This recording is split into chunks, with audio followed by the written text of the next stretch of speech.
A gente não tá vendo o seu slide. Conta um pouquinho por que você escolheu esse tema. Calma, eu não escutei vocês. Eu Thiago falei falou assim, alguma coisa? eu falei, conta um pouquinho por que você escolheu esse tema. Eu não estou vendo vocês, mas assim, eu escolhi o tema. Na verdade, eu acho que o tema me escolheu, né? Estava muito difícil. Eu queria falar, eu estava assim, passando pela sala e vi que estava passando esse filme, estava passando na TV aberta ainda. E aí eu sentei e falei, quer saber, vou assistir um pouquinho, já tinha começado. E eu falei, nossa, como esse filme é interessante. A primeira vez que eu assisti, eu não tinha percebido isso. E aí me veio muita vontade de falar sobre esse filme. E aí depois eu fui entendendo, durante o processo, o porquê, né? Eu acho que pela questão das potencialidades, né? O quanto alguém pode ativar na gente as nossas potencialidades ou reprimir as nossas potencialidades, né? E ter encontrado o caminho para o trabalho, ter conseguido realizar esse trabalho, para mim foi muito difícil, porque acho que você sabe, né, Irene? Eu queria escrever, mas eu não sabia o quê, não sabia como, e aí foi surgindo, e aí o caminho foi pela música mesmo. Eu queria entender mais como a música influencia a nossa mente, né, o nosso estado emocional, e aí eu acho que eu consegui caminhar aí um pouquinho. Né? Então podemos começar. Renata, oh, desculpa, ai meu Deus do céu, Roberta de Deus, o que está acontecendo? Fica Eu tô tranquila. louca. Não, é inadmissível, eu não me perdoo, imagina. Então, Roberta, não está aparecendo na tela, você tem que começar de novo a Não está apresentação. aparecendo? Tá. É. Deixa eu mandar aqui de novo para vocês.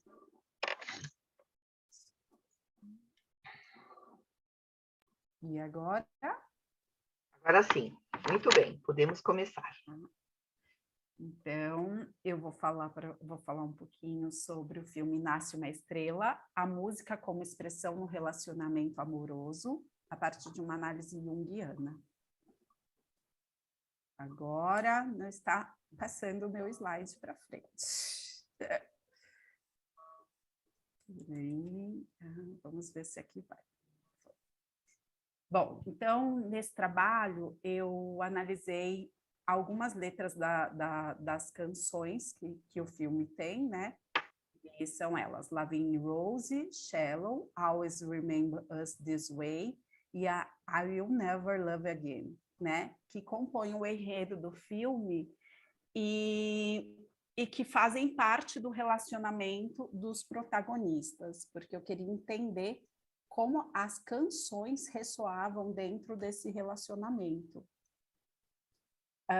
Vou falar um pouquinho, né, como que a música surgiu, a origem da música. Então, a palavra música, ela é originária do grego musique, traduzido como a arte das musas, referência direta à possível origem da música a partir do mito do nascimento das 9 musas, filhas de Zeus e Mnemosyne, a deusa da memória, né? O mito traz que antes do nascimento das 9 deusas não existia memória, os homens não se recordavam das coisas, e elas acabam cantando a memória, e elas cantam todos os feitos históricos, as glórias, as tragédias, e principalmente todas as artes, né? Quando um mortal ele tinha um feito criativo, eles atribuíam isso às deusas, né? É como se elas tivessem ali abençoado aquela pessoa para que ela tivesse criatividade. Daí o termo musa inspiradora, né?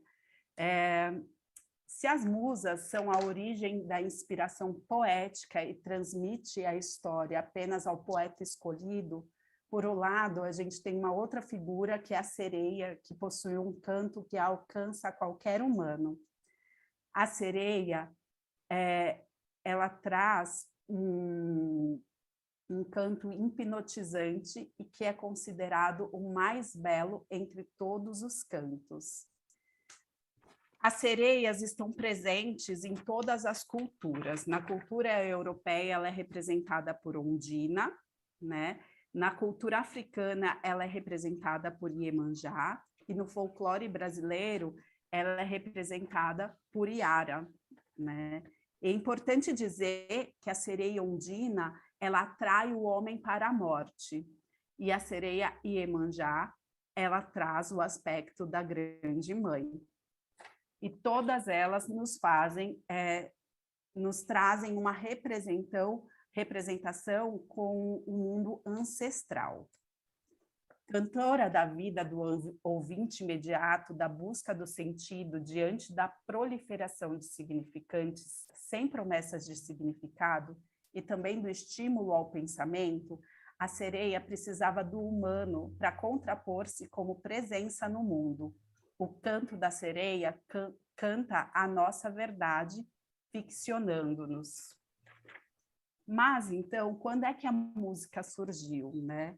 Não existe nenhum documento que possa afirmar quando a música surgiu, mas acredita-se que foi na pré-história, né? E ele foi se elaborando até ganhar essa complexidade, né, e se transformar em música. Ele não tinha um aspecto associado ao entretenimento, ele era tido como algo sagrado.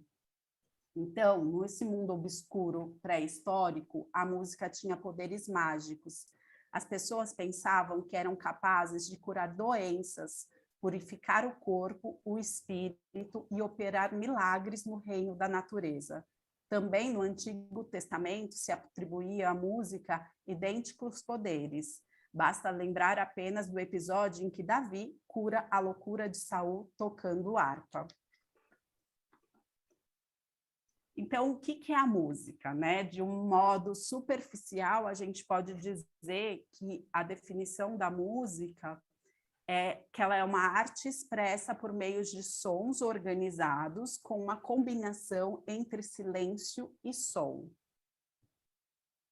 O músico e compositor Paulo Tati, ele traz para a gente a diferença, em um vídeo ele traz a diferença da música e a canção, e ele refere que a música ela é composta por um universo subjetivo que abarca sons e instrumentos, criando, assim, uma determinada atmosfera, drama, suspense, alegria, melancolia, ufanismo, e que não tem limites de impossíveis, né? Você pode criar aquilo que você quiser.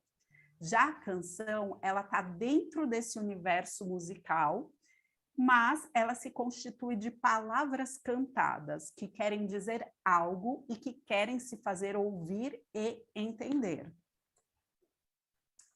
Então, agora vamos entender um pouquinho os efeitos que a música produz em nós. Então, é possível experienciar e observar a capacidade que as composições musicais têm de alcançar áreas da psique onde outros estímulos não conseguem penetrar, ou ter efeitos semelhantes de sensibilizar sentimentos e emoções. A partir da escuta de uma melodia, inúmeras emoções são tocadas e acabam por estimular uma variada gama de sensações e percepções. Então, tem coisas que a gente não controla, né? O batimento cardíaco acelera, o pelo do corpo arrepia, ou a gente se sente mais animada, ou se sente mais relaxada. A gente não consegue criar uma barreira sobre a influência da música, e mesmo que essa música não seja no nosso idioma, né? Isso é bem interessante. A música, ela também traz essa questão de que é possível experienciar e observar a capacidade que as composições musicais têm de alcançar áreas da psique onde outros estímulos não conseguem penetrar, ou ter efeito semelhante de sensibilizar sentimentos e emoções. A partir da escuta de uma melodia, inúmeras emoções são tocadas e acabam por estimular uma variada gama de sensações. Bom, a música é a arte que mais estimula o cérebro, tendo grande representação neuropsicológica, agindo diretamente nas áreas relacionadas aos sentimentos, impulsos, emoções, criatividade, motivações, memória, reações corporais e, além disso, permite integrar diversas impressões sensoriais em um mesmo momento, tal qual a recordação de um cheiro ou imagem após ouvir um específico som ou música. A música é expressão comum em todas as culturas, e ela carrega em si uma função social interligada ao momento histórico da sociedade na qual ela está inserida. Então, para a antroposofia, ela é entendida, em primeiro lugar, como uma forma de comunicação que possui, semelhante a qualquer tipo de linguagem, seus próprios códigos. Música é manifestação de crenças, de identidades.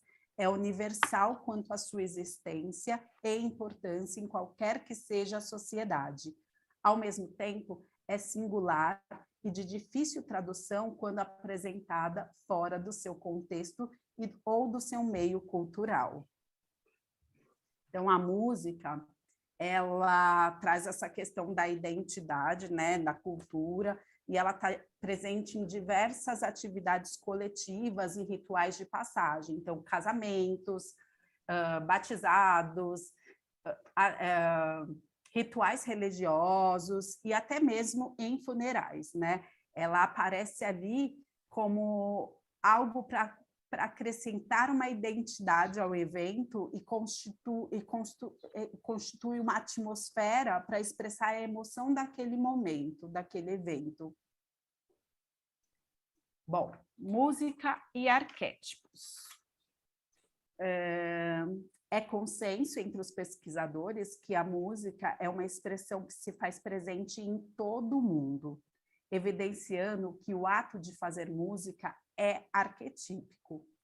Então, o arquétipo, ele engloba temas universais inerentes à humanidade, que compreende grande concentração de energia psíquica, que fazem emergir as imagens arquetípicas. Por ser algo virtual, não é possível abarcar o significado de arquétipo em sua totalidade. Porém, de modo sucinto, Jacob refere que o arquétipo pode ser entendido como fatores e temas que ordenam elementos psíquicos, formando determinadas imagens a serem designadas como arquetípica, mas de uma maneira que só pode ser reconhecida pelos efeitos que produzem. A partir disso, né, dessa consideração que a música é arquetípica, ela se torna um instrumento de expressão, assim como a linguagem, e pode conceber que as obras e produções musicais são passíveis de serem apreendidas como manifestações simbólicas dos mais variados arquétipos. Logo, toda a produção musical é passível de ser considerada um símbolo. Nessa perspectiva, a música é capaz de constelar temas arquetípicos quando da sua criação e execução, visto que ela propicia manifestações correlata deles. Então, existem músicas sobre amor, felicidade, família, saudade, existencialismo, sagrado, morte, enfim. Outros temas aí podem ser levantados. O Jung, ele não escreveu sobre a música especificamente, mas ele teve um encontro com uma musicista famosa, Margaret Tilly, em 56, e ele pediu para que ela aplicasse nele a técnica que ela usava com a música. E aí ele conseguiu reconhecer nos efeitos terapêuticos da música que ela tem a capacidade de acessar sentimentos e conteúdos da psique que são relacionados ao inconsciente coletivo. Então, ele escreveu: É certo que a música, bem como o drama, tem a ver com o inconsciente coletivo. De certa forma, a música expressa o movimento dos sentimentos ou valores emocionais que acompanham os processos inconscientes. O que acontece no inconsciente coletivo é, por sua natureza, arquetípico, e os arquétipos têm sempre uma qualidade luminosa que se manifesta na acentuação do emocional. A música expressa em sons o que as fantasias e visões exprimem em imagens visuais. A música como expressão artística e de si mesmo. Toda música, ela é uma junção da expressão artística dos conteúdos do seu criador, junto com a sua expertise, né? Junto com a técnica. Então, ela traz essa dualidade. A arte se apresenta para o mundo como uma imposição do processo criador do artista. A obra de arte emerge como uma fotografia do inconsciente, revelando aspectos do pessoal e do coletivo. Contextualiza em tempo histórico, fornece uma leitura do movimento de um povo dentro do seu tempo e pode ser prospectiva, trazendo o que está por vir. A leitura da obra de arte, por sua vez, deve atuar em nós como a imagem do sonho. Mesmo sem ter uma compreensão racional, pode ter um efeito homeostático sobre nós. Quando temos grandes sonhos de cunho arquetípico, que nos causam profunda impressão, temos a necessidade de contá-los, como se não pertencessem a nós. Assim se manifestam os símbolos nos sonhos e na arte. Para Jung, a imagem e seu significado são idênticos, e à medida que a primeira assume o contorno definidos, o segundo se torna mais claro. A forma assim adquirida a rigor não precisa de interpretação, pois ela própria se basta e descreve o seu sentido. Assim como uma planta produz flores, assim a psique cria os seus símbolos, e todo sonho é uma evidência desse processo. Bom, o símbolo ele está presente em todas as nossas vivências. Ele pode ser expresso pelas imagens, mas também pelo corpo, pelas ideias, pelas emoções, pelas palavras, pela natureza, pelo cheiro e também pelo som, né? A música apresenta em si aspectos simbólicos e, como toda expressão artística, ela é polissêmica e multifacetada, o que possibilita a atribuição de inúmeros significados aos ouvintes. A música é expressão da natureza em geral, também é da natureza humana. Colocada desta forma, o ser humano se expressa sonoramente. Há sons literais e sons simbólicos, anímicos. O ser humano cria, toca, canta, ouve música, dança a música. O som e a música interferem em seu estado anímico. Também seu estado anímico é um tipo de música que canta o ser. Reflete os sons de seus conteúdos interiores. É possível dançar a música própria e a música do outro, ou com o outro. Cada ser tem sua sonoridade específica, qual um instrumento. Há um tipo de orquestra ou banda interior em termos do trânsito dos conteúdos psíquicos que toca a dança da vida. A musicalidade está presente nas relações. É qual um dançar. Os relacionamentos são, por vezes, músicas de gritaria e outras tantas melodias amorosas. Então, agora eu vou falar um pouquinho do filme para vocês. Então, Nasce uma Estrela, de 2018, é um drama que narra a história do Jackson Maine, um cantor famoso que enfrenta problemas com dependência química e tem um problema auditivo irreversível. Ao conhecer Ellie, uma cantora noturna desacreditada que pode ter sucesso por meio da música, e que ganha a vida trabalhando num restaurante, ele consegue enxergar nela as potencialidades. Ele faz com que Ellie se torne reconhecida e, a partir desse momento, eles seguem juntos até ela começar a deslanchar na carreira individual e ascender com o brilho de uma estrela. A comunicação da alma desses dois cantores apaixonados se dá por meio da letra das canções.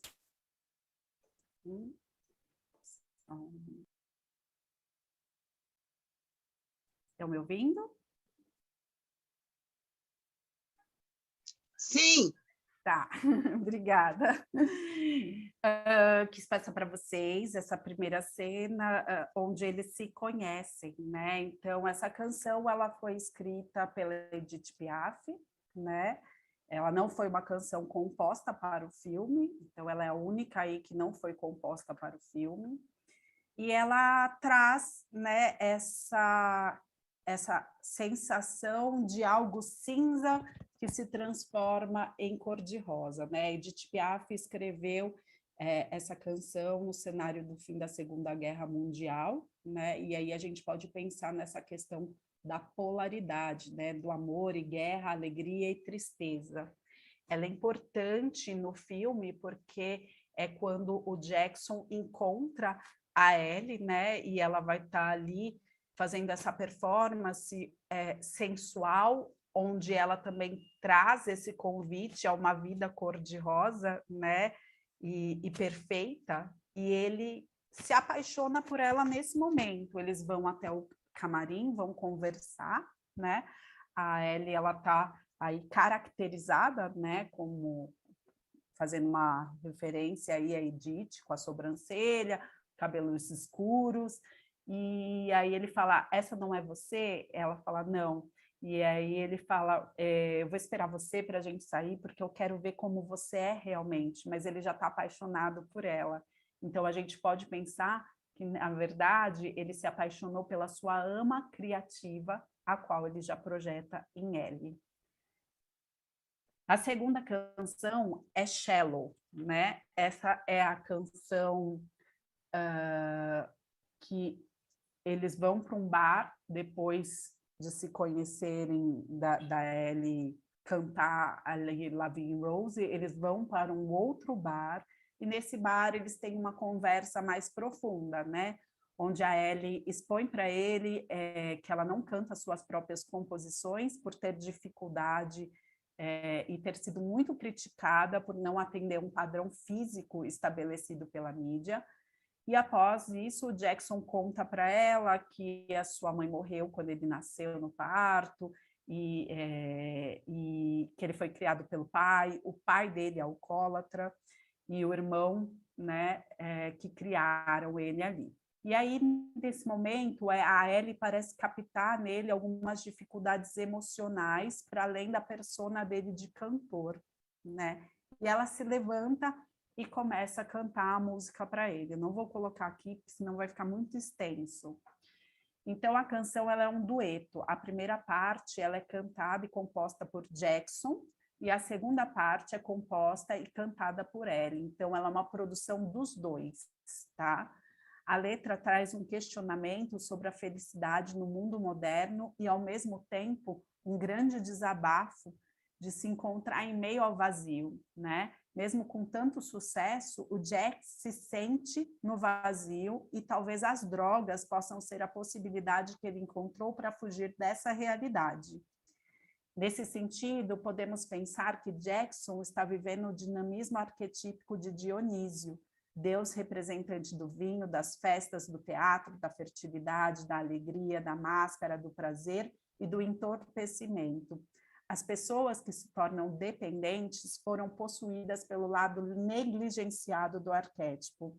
As drogas relacionam-se ao prazer da experiência libertadora, em tornar-se um outro eu, despindo-se da persona e indo para lugares onde tudo é permitido.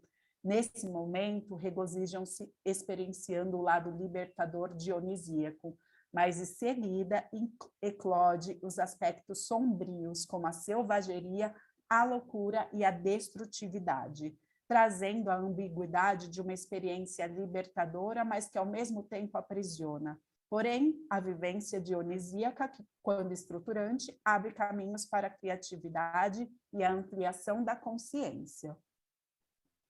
Quando ele canta, estou caindo, e em todos os bons momentos eu me vejo ansiando por uma mudança, e nos momentos ruins eu tenho medo de mim mesmo, no decorrer do filme podemos observar que a carreira de Jackson começa a sofrer uma decadência, enquanto a carreira de Ellie faz um movimento contrário, ascendendo. Mas em meio a esse vazio, ele ainda busca uma mudança, mas a queda será inevitável. Jackson, alcoolizado, irá literalmente cair no palco no momento em que Ellie irá receber o troféu do Grammy Awards, prêmio de grande importância para os artistas da indústria fonográfica. Enquanto ela ascende como uma estrela, ele cai, simbolicamente, declina, como uma estrela caída que não possui mais brilho. Na canção, a queda de Ellie pode ser interpretada como um mergulho, um aprofundamento. Ela o convida para mergulharem juntos, e assim eles ficarão seguros das relações e das vivências superficiais. A água pode ser uma representação da energia inconsciente. As águas, massas indiferenciadas, representando as infinidades dos possíveis, contém todo o virtual, todo o informal, o germe dos germes, todas as promessas de desenvolvimento, mas também as ameaças de reabsorção.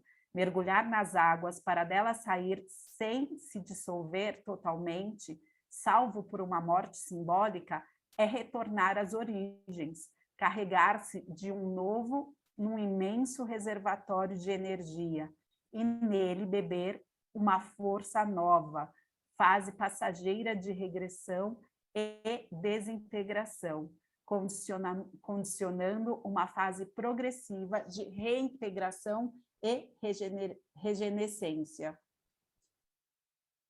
Canção 3, Always Remember Us This Way.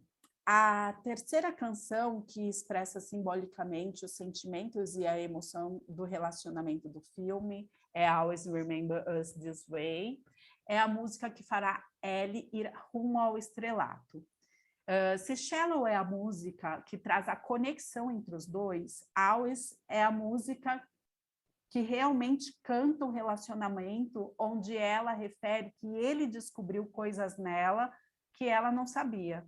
Você encontrou em mim a luz que eu não encontrava. Isso pode demonstrar um amor que realmente faz transcender. Quando o sol se puser e a banda parar de tocar, de nós assim sempre vou me lembrar. Parece que ela sente aqui que isso não vai durar muito tempo, né? E a parte de mim, que é você, nunca vai morrer. Ele sempre vai viver dentro dela. Essa música é um divisor de águas, porque a partir do momento que ela é descoberta pelo show business aí, ela começa a mudar o estilo dela, tanto de se vestir, quanto de composições, né? E isso gera conflito dentro do relacionamento. Eles não estão mais cantando a mesma música, né? Não estão mais compondo as mesmas músicas. E aí Jackson alerta ela sobre não se perder de si mesma, né, diante da fama. Se não vier bem do fundo da sua alma, não vai durar para sempre. Fique esperta com isso. Se você não disser a verdade, está ferrada. É só você e o que você tem a dizer às pessoas. Estão ouvindo agora. E não será para sempre. Acredite em mim. Então aproveite o momento. Não se desculpe, não se pergunte por que estão ouvindo ou até quando vão ouvir. Só diga a eles o que você quer dizer, porque, como você diz, é uma coisa divina. Bom, a canção 4 é I Will Never Love Again. Ela é composta pelo Jackson em um momento em que ele sente ter perdido Ellie para o show business, e ela encontra essa música e e mostra para ele, olha, encontrei essa música nas suas coisas, você está escondendo músicas de amor de mim? Aí ele fala, não, eu estava só escrevendo, saiu de mim os meus sentimentos e foram para parar aí nessa folha, né? E ela vai cantar essa canção, né? A música só vai ser apresentada aos telespectadores na cena final do filme, após a morte de Jackson, e ela fala de uma despedida de um casal apaixonado que ainda tem coisas para dizer um ao outro. Então, a Ellie entra no palco e se apresenta como Ellie Mayne, sobrenome de Jackson. O show é uma homenagem a ele. A canção é literalmente uma despedida e um desabafo da pessoa que não se permitirá amar novamente. Dessa forma, Jackson continua a ser escutado na voz de Ellie. E no momento em que ela canta, eles se reencontram. Eu nunca vou amar ninguém novamente. O amor nos faz intensificar as cores do mundo, nos faz sentir vivos. Parte dela morreu com ele. A canção que faz eternizar o relacionamento. A pessoa que morreu continuará sendo idealizada, pois não sofrerá com o desgaste da convivência, o que impedirá o recolhimento das projeções. Então, as considerações finais. O filme Nasce uma Estrela possui 4 produções, uma de 1937, outra de 54, outra de 76 e a que foi analisada de 2018. O que nos mostra a importância do enredo para o coletivo, algo que acessa o indivíduo. Importante destacar que, na verdade, estamos analisando a arte dentro da arte, ou seja, a música dentro do filme, que também é manifestação artística. A partir das sinopses de cada versão, foi possível identificar que a essência do enredo se mantém, o encontro amoroso dos protagonistas por meio da arte e o resgate da potência do feminino pela figura masculina, nos remetendo, por exemplo, ao conto de Cinderelas. Mulheres que precisam entrar em contato com um ânimo masculino potente para reconhecerem em si o próprio talento, poder e brilho. Outro tema comum é o alcoolismo dos protagonistas masculinos, apontando para uma ânima fragilizada. Importante enfatizar que é impossível analisar a música do filme sem fazer um paralelo com o enredo, já que precisamos fazer conexões com os fatos vivenciados por cada personagem. No entanto, se atentando à análise das músicas, podemos concluir que as canções acessam arquétipos e símbolos em nós, mesmo que não seja perceptível. A música entra no inconsciente e nos contagia. Sai de dentro do artista como algo individual e torna-se fio condutor que ressoa na coletividade. Dessa forma, podemos dizer que a música é um possível caminho de encontro nas relações e, consequentemente, para o processo de individuação. A música é o que move o relacionamento dos protagonistas, Ellie e Jackson. A partir do momento que Ellie não canta mais o que vem de sua alma, mas sim o que o show business impõe, o relacionamento começa a enfrentar problemas, o que intensifica o vício de Jackson, pois ele não consegue entender como Ellie recebeu indicação ao Grammy por uma música que diz: "Por que você se aproxima de mim com um traseiro assim?" Nesse momento, é possível perceber que ele sente ciúmes do sucesso dela. O suicídio de Jackson pode ser compreendido como o caminho que ele encontrou para ser eternizado, já que é observado que quando algum cantor morre, as suas músicas são novamente tocadas e lembradas.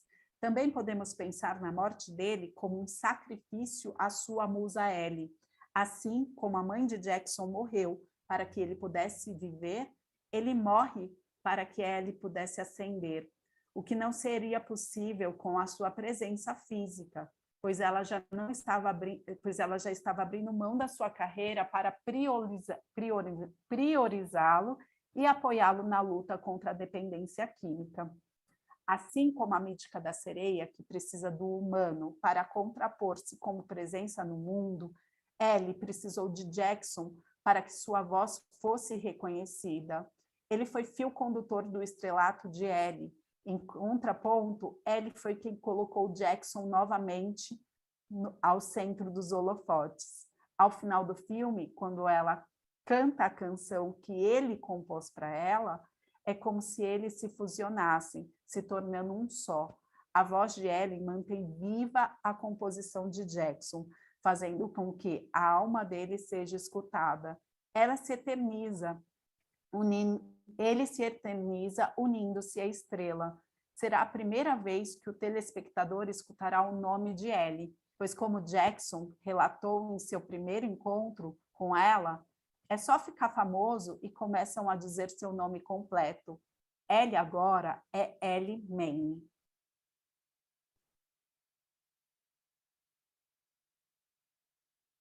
Eu não estou vendo vocês.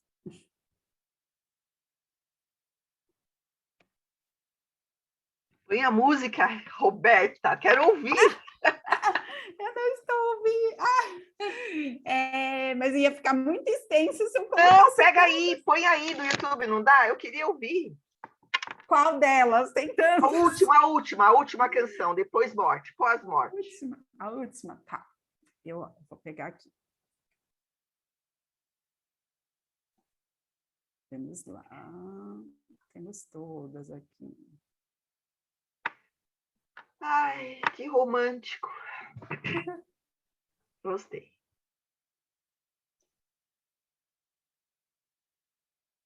Deixa eu ver se é aqui. He just kept saying. Está indo? Como é que eu volto para vocês? Stop nesse vermelhinho. Pronto, voltei. Eu não vi ninguém na hora que eu estava apresentando, que angústia. Ai, mas olha aí, tem um monte de recadinho, todo mundo amou. Tá todo mundo chorando aqui, todo mundo lembrando das botas que levou, das botas que deu, de tudo, dos amores que não deram certo, dos inícios dos casamentos. Olha, tem um recadinho aqui de uma pessoa exigente, do Tiago, que até passou a gostar desse filme depois da apresentação. Obrigada, Tiago. Obrigada, gente. Então, vamos chamar a professora Ana Caramujo, que vai tecer as considerações sobre o trabalho, já que ela também é musicoterapeuta, meu Deus, vamos ver aí a observação. Que responsabilidade, né? Jesus toma conta. Vamos lá. Não, gostei muito, Roberta. Você deu um direcionamento para o teu trabalho que foi mostrando essa relação, né, amorosa entre um homem e uma mulher. Eu preciso ver de novo. Olha, tem alguém com o microfone aberto. Estou ouvindo outras coisas aqui. Parece que é a Priscila. Eu achei que ele ia. É a Priscila. Priscila, precisa fechar seu microfone. Fechou? Sim. Agora sim. Então, Roberta, gostei muito de como você foi construindo, falando um pouco sobre a música, a importância da música, trouxe referências, né, até de musicoterapeuta, que é a Ana Levon, que eu conheço, Baranov, ela está em Portugal agora, né? Então, foi construindo esse trabalho, mostrando, né, essa relação onde a música vai tocando as pessoas, né? Além do pensar, além do intelectual, perpassa, né, o pensamento racional. Mas eu acho que importante nesse trabalho e nesse filme, né, é que foi um encontro, mas que por causa do vício dele, por causa do alcoolismo, ele sucumbe, né? Ele sucumbe nesse vício. Então, assim, o início do relacionamento foi saudável, porque ele projetou na Ellie toda a ânima criativa, toda a ânima, todo o potencial que ele tinha, né? E é um casamento que ocorre muito na vida, né? Os instrumentistas se apaixonam normalmente por cantoras. Não estou dizendo que é sempre, todas as vezes, mas nós vamos encontrar muitos casais, né? O instrumentista e a cantora, né? É um dueto, é um casamento que se repete, né? Porque tem esse colorido que você trouxe, né? Dessas figuras míticas, né? O canto que encanta, o canto que mergulha no inconsciente, mas é o canto que, às vezes, também leva para as profundezas e não volta, como a sereia, né? Então, nesse sentido, eu achei interessante que você traz essas questões também, né? As diversas versões aí desse feminino que canta Iemanjá, a sereia, né? Ondina. Então, você vai trazendo esse arquétipo como se manifesta, né? O filme é muito sensível, essa questão dessa ânima criativa se manifesta no início, mas como não houve, né? Isso é a minha visão, como não houve a integração do oposto nele, né? Por causa disso, porque ele tinha, vamos dizer assim, uma situação traumática tão grave que ele não conseguiu sozinho resolver essa questão, né? E aí ele resolve na morte, né? E deixando ela falar pelos dois, vamos dizer assim, né? Então, é o amor que vai até as últimas consequências, e talvez por isso a Irene falou, nossa, que romântico, né? Que é bem do romantismo isso, né? O amor que vai às últimas consequências, né? Mas foi muito lindo mostrar essas questões de ânimo e ânimos, como isso vai se completando ou não, né? E as questões psíquicas de cada um nessa relação, né? Então, é um tema que se repete, né? Na vida. Então, é muito junguiano, muito clínico, vai aparecer sempre questões dentro do nosso consultório da integração, né? Da ânima para os homens e para as pessoas de uma consciência masculina e questões com a integração de ânimos para a pessoa que tem uma consciência feminina e que precisa resultar. E esse filme é muito sensível, então parabéns. Eu gostei muito. Muito boa a sua contribuição. Fiquei feliz por você trazer a música. Professor Leonardo Tondato de Mello. Sim, senhora. Já estou. Presente. Presente. Eu fiquei pensando, trabalho da Roberta falando de música, o que eu vou falar após a Ana, que é música e potência em natureza? Falei, oh, meu Deus do céu, estava aqui colocando mais algumas coisas, estava pensando, falei, o que eu vou colocar depois da Ana?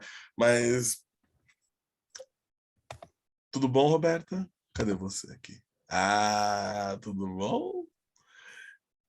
Então, eu acho que hoje é o dia da Legião Urbana, ontem e hoje, né? Vai ser difícil sem você, porque você está comigo o tempo todo. E quando vejo o mar, existe algo que diz que a vida continua e se entregar é uma bobagem. Um pequeno parênteses antes de eu começar minha fala. Você quer acabar comigo, né? Tocando La Vie en Rose. Eu sou maluco por Edith Piaf. Tá? E posso colocar uma curiosidade?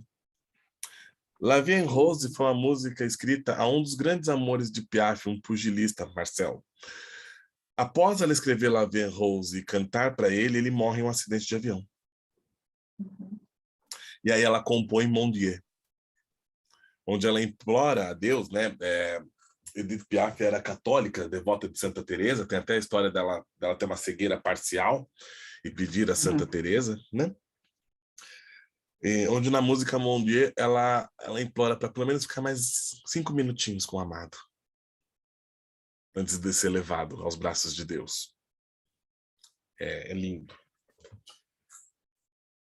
Vamos lá. A Irene tá romântica hoje.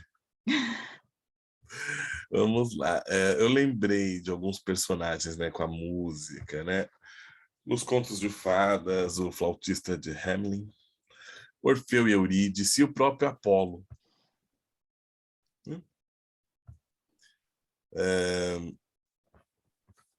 É um filme que traz muito como a Ana disse, que traz muito sobre o romantismo. E aí eu lembrei historicamente que que o marco inicial do romantismo enquanto movimento literário vem por uma obra chamada Os Sofrimentos do Jovem Werther, do Goethe, que o protagonista se mata.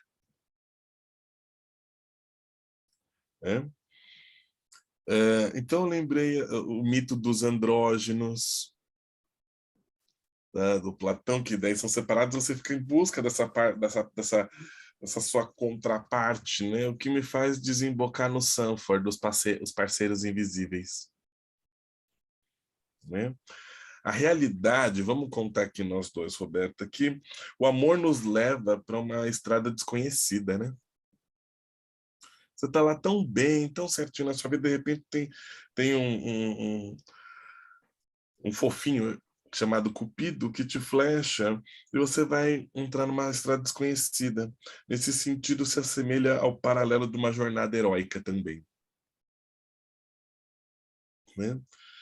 Então, o Eros e Patos, no Carotenuto, né? Essa busca pelo outro que te vê tanto nos contos, essa fertilização do feminino por um masculino que é trazida na prostituta sagrada, né? E a própria questão da consciência solar e a consciência lunar, né? Que também é o título de uma obra. Você traz um aspecto dionisíaco dele, né? Sim. Aí eu pergunto para você, um Dioniso ou um Hefesto? Por conta da deformidade, a queda do palco, tal como a queda de Hefesto do Olimpo. Uma outra possibilidade de análise. Podemos pensar num Hefesto dionisíaco. Uma junção. Ai, eu adorei! Né? E a fama, nesse sentido, nesse contexto, né, quando ele alerta sobre a fama, né, também não pode ser o cuidado com a inflação do ego? Pode. Né? E com a unilateralidade, a posição unilateral do ego?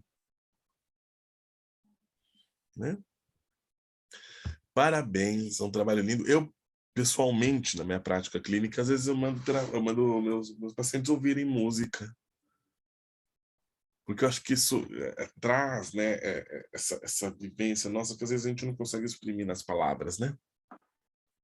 Sim, com certeza. E é um tema arquetípico. Se é um tema arquetípico, é comum a toda a humanidade, né? E você pode ir lá se matar sei lá, você pode estar cantando Marília Mendonça, infiel! E você está lá cantando, berrando, velando, e está colocando aquilo para fora de uma maneira até catártica, não? Sim. Né? E só para... acho que é uma história de amor, né? Linda. Eu lembrei da Dionne Warwick, né? I know I'll never love this way again. Eu sei que nunca amarei deste modo novamente, então continuo segurando antes que o bom se vá.